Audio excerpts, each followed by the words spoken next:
Talaga namang yan, pinugutan natin. Ayan, yung pinugutan mo, yan, magkaroon ng suloy. Medyo matatag to. Sana to? Ayan.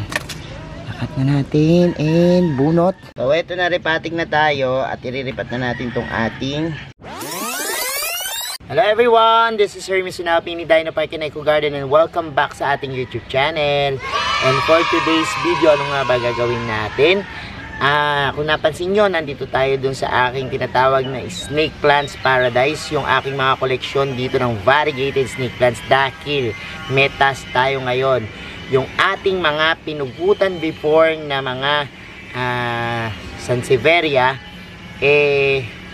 meron na pong umusbong na mga suloy, ano, and pinalaki-laki ko lang sila. Ngayon, ito na yung tamang oras para sila ay ihiwalay dun sa mother plant at gawing another snake plants collection, ano. Makita ko yan sa inyo sa ating pagbalik, kaya kung ready na kayo mga ka-MDP, tutok lang po.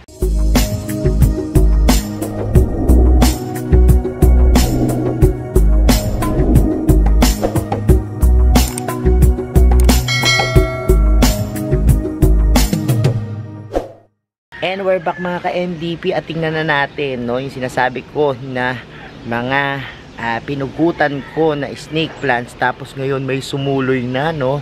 At tuwang-tuwa ako kasi before sabi ko takot na takot akong magpugot nitong mga snake plants, pero ngayon na nakita ko yung resulta ng pagsuloy at yung pagdami nila, confident na ako na magpugot uli, ano, nung ating mga snake plants.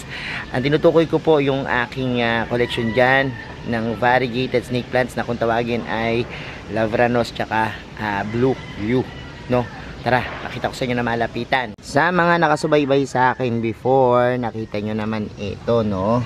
Yan, unti-unti nang lumaki. Ito po yung aking variegated Blue Q na talaga namang yan, pinugutan natin. Ayan, meron pa siyang bahid ng Toroge Blue, no. Pero ang pinaka mother plant nito ay I think this one, no. Yan yung pinaka upper part. Hindi ko na matandaan, pero yan yung aking hinala, no. So eto yung tumubo sa kanya na bago, no. Kakaiba dun sa variety, no. Nakita natin, pero ang ganda ng variegations. Yan, tatanggalin ko na po yan, ano, para mas lalo siyang lumaki. Tapos meron tayo another one doon. Yan, puntahan natin, ano. Hindi ako makakasampa dito at merong mga nakaharang. Pakita ko rin sa inyo na malapitan. So meron na tayong isang plants mula sa pugot na nag-develop, tapos yung another na pinugutan natin before. Tingnan natin, ano. So, ayan, lapitan natin yung ating plants dito. Yan. So, ito naman, yan. Kita nyo, I think ito naman yung pinaka-upper niya, no, na kinat natin, upper cut. Tapos, ito yung lower part. Lavranos, yung pangalan nito.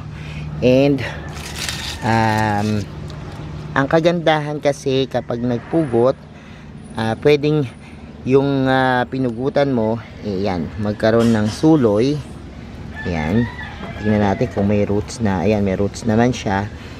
Tapos ito, konti lang yung variegations niya, no? Kasi pinutol ko to dahil nga nakita ko na kumukunti yung variegations niya, no? So nagputol tayo para tingnan natin kung anong mangyayari kung dadami ba yung variegations. Ito meron hindi naman variegations, yung pinaka nabuo sa kanya, kaso parang ilang dahon lang, ano, pero medyo light yung variegations, unlike nung nakita natin kanina, no, yung ating Blue Q. Ito naman, look, meron siyang variegations din sa pinaka, ano, ito yung uppercut, pero biglang sumuloy dun, ano, may sumuloy din, kaya nakakatawa, ano.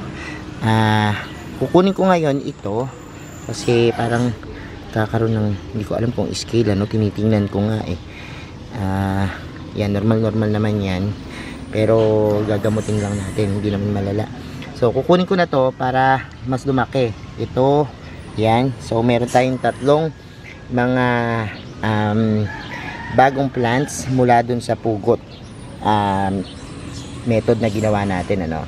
Nakapag-develop siya ng tatlo. Yung isa doon, saka itong dalawa dito. Ang gagawin ko, puputulin ko na yan. Kuha muna ako gamit. So, ito na yung mga labubu pots natin. Ito. Dito ako kukuha ng mga pagtataniman. Siyempre, piliin natin ito. Yung ating brown. Tapos itong yellow. Yan. Piliin natin yan. Tsaka itong ating kaya magandang kulay, ano. Available po itong labubu pots dito sa Mini Dino Park and Eco Garden. Pag interesado po kayo ng magagandang pots, pwede po kayo dito magtanong. Ito na lang isa na to, kunin natin, no. So 3 pot yung gagamitin natin para doon sa ating propagations. So ihanda na natin yung ating yan gagamitin, no, MDP soil mix. Ito rin available dito sa Mini Dino Park and Eco Garden. Talagang ginawa ko tong potting mix na to para sa mga sansevieria at sa mga succulents, ano.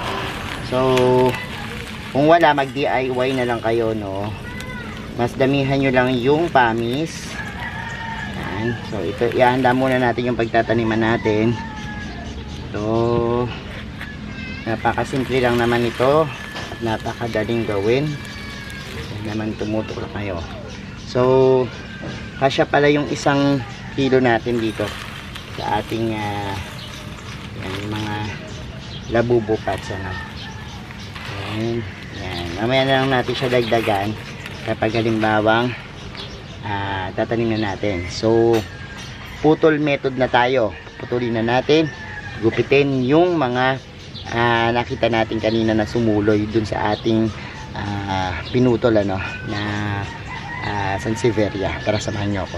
So magpuputol na tayo. Ilapit lang natin, ano, para hindi masayang. And ayan, look, tignan natin kung saan natin puputulin. Kailangan merong konting roots. Ayan. And dito natin siya puputulin sa pinaka dugtungan. Yan, cut. Okay, nakat na natin. And that's it. Meron na siyang ugat, no. So ito yung another baby natin. And tabi muna natin, puntahan natin muna yung dalawa. So nandito naman tayo sa kabila, and yan, puputol ulit tayo. Yan, sa pinakasugpungan niya. And alam nyo, matutuwa kayo kasi kapag pinutol nyo to, yan, cut. Okay, pag pinutol nyo yan, itong pinagputulan nyo uli, mayroon dyang bagong tutubo na naman, ano. Kaya cut lang kayo ng cut pag mayroon ng mga yan, talaga nakita kayo. Ito naman, medyo mataba-taba siya kasi nakadirekta na sa lupa yung pinakaugat. O, tingnan nyo. So yan, cut. Medyo matatag to. Sana to, ayan, nakat na natin. And bunot. At ang kagandahan itong isa na to, yung nakuha natin, oh, ganda na ng roots niya, no. So yan. And tatanim na natin to. Pero bago natin tanim yan, may papakita pa ako sa inyo kung paano ang tamang proseso, no, bago itanim. So bago natin sila itanim, treat muna natin sila ng neem oil kasi may napansin ako na may mga parang puti-puti, ano, para iwas lang din tayo sa ganyan mga insect. Pahira natin ng neem oil, ano, yung ating itatanim. Sa gayon, malinis rin siya at yan, maging ligtas, no. Medyo maliit pa tong isa nito pero napakaganda ng variations niya. O, tingnan nyo. Look, no. Napakaganda ng variations. And yun lang naman yung affected, konti lang. Pero make sure lang na yan, matreat natin yan bago itanim. Then ito rin, konting-konti lang naman yung mga puti-puti. Pero yan, dito sa ilalim medyo yan, o, kita nyo, diba? O, yung ilalim malagyan natin para yan, mawala yung mga affected part, ano. Kasi tingnan nyo, o, buti na lang hindi malambot. Kung malambot yan, baka hindi natin ma-save to. Pero ayan, lagyan natin ng neem oil. Tsaka maganda siya dahil eto, hindi naman natin nakikita yung kanyang itsura pag nasa ilalim, ano. Kaya minsan yung mga snake plants nyo, tingnan nyo rin, kasi baka sa ilalim pinamamahayan na po ng mga insekto, no, like scale and aphids, no. And yan, kung halimbawa magkaganyan yan, iripat nyo na, tapos yung ilalim hugasan, ano. Pero in this case, medyo ma-save pa naman siya, hindi na natin hugasan yan. Lagyan na lang natin ng neem oil, ano. Tsaka gumaganda pag merong neem oil, oh. Mas nakikita yung variations. Di ba light lang yung variations niyan kanina, medyo ngayon kitang kita na yung variations niya, no, kahit medyo faded, no. Yan. And yung huling huli, yun natin. Yan. Yan. Hit natin ang ganyan, nakailalim niya. So one way din to para maitaboy yung mga iba pa nakakapit na disease, no, sa halaman. So obserbahan nyo mabuti, no, kung halimbawang may bumalik pa ng mga scale, neem oil uli kayo, no, maglagay kayo. Pero ito, sa experience ko, isang beses lang ako maglagay, agad naman nawawala. Ito kasi ginagamit kong neem oil naman, meron siyang citronella, no, hindi masyadong matapang sa balat, pero sa mga insect, talagang effective siya, talagang nawawala yung mga insect. Tapos hindi naman siya bumabalik na. Maliban na lang kung sobrang lala, katulad naman ito, parang nilinis lang natin yung kanyang dahon, ano. So yan, tingnan nyo, look, no, ayun yung variegations niya, nakikita nyo ba, no? Ang ganda. So ayan, ang gagawin natin, etong isa na to, sigurado na ako dito na mabubuhay talaga, kasi tingnan nyo naman yung roots niya, ang ganda, no. Pero make sure pa rin na yung pinagkatan po, lagyan ng fungicide. So idadaw-daw natin siya sa fungicide, ano. Ito kasi para shortcut, idadaw-daw na lang natin, ano. Hindi na natin titimplahin pa, kasi minsan gumagawa ako ng tinatawag kong fungicide na face. Pero this one, yan, gaganyan lang natin siya. Dadaw-daw lang natin yung ating snake plants, ano, para mabilis lang. So yung pinagkatan, lagyan nyo, tapos itong mga kinat, lagyan nyo rin, ano. So yung ano, mga pinagkatan nito, tsaka ako na lang pupuntahan. Pero for the meantime, ito, mahalaga kasi yung mga cut na yan, malagyan niya ng fungicide, nang sa gayon po, kung mabasa siya ng tubig, hindi magka fungus, no, at hindi lumambot. So yan, lagay lang tayo dyan. And look, ang ginagamit ko pong fungicide ay Toroge Blue. Kung meron po kayo ng Toroge Blue, yan yung gamitin nyo. Effective din to. Kung wala naman po, Dietane, pwede. Yan yung pwede nyong gamitin, no? So yan, para lang masoak, no? Yan. So ayan na po yung ating mga itatanim. So repotting na po tayo. So eto na, repotting na tayo, at iriripat na natin tong ating bagong snake plants. And ganyan lang naman yan, madali lang mag-ripat nito. Babaon mo lang yung ugat. Yan. So meron na tayo na iripat na isa. Diinan nyo lang para makompress lang siya, kasi hindi pa nagdi-develop yung roots niya, eh. Ang diit nitong isa natin na to, pero cute. Tapos this one, lagyan natin, butas lang tayo ng ganyan. Napakadaling mag-ripat. Wait lang.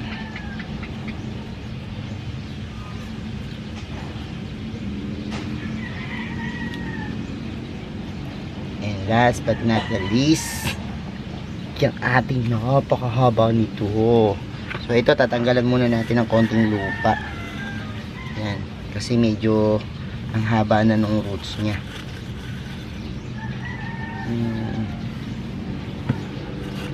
Pero pwede nyo rin i-cut yung roots niya kung gusto nyo. Kaya lang ako, gagawin ko is at is na lang siya, ano, tutupi-tupi ko na lang ganyan. Yan, bahala na siyang mag-develop yan. So, ang ganda nitong isa na to, ang ganda ng forma. So, lagyan na natin siya ng soil mix.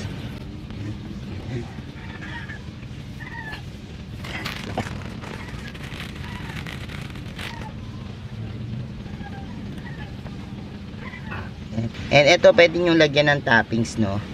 So, tingnan ko kung ano yung makukuha kong toppings, no? Lagyan ko muna, tapos pakita ko sa inyo yung finish na produkto natin.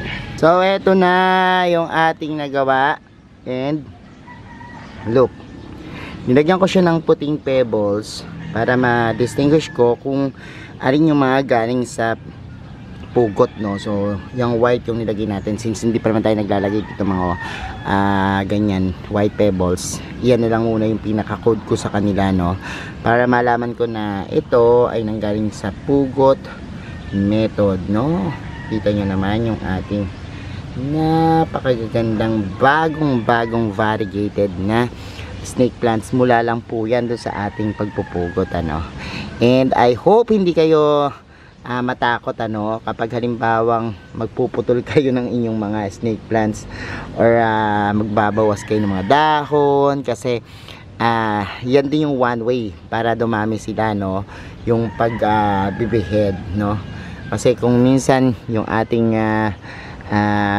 snake plants nakikita nyo na walang pag-unlad, maaring kailangan nyo siyang pugutin, ano, para nang sa gayon magkaroon kayo ng bagong mga babies, no, na susulpot.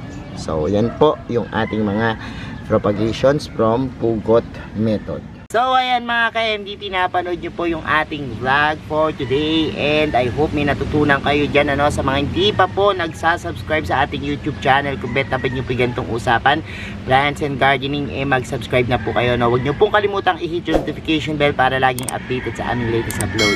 Pati po sa iba't iba nating social media accounts, sa ating TikTok, Instagram, Facebook page, search lang po Hermy Sunaho or Mini Dino Park and Eco Garden. Makikita nyo na yan. Salamat ng maraming mga ka-MDP, and this is Hermy Sunaho, nagsasabi sa inyo ng happy planting. Bye!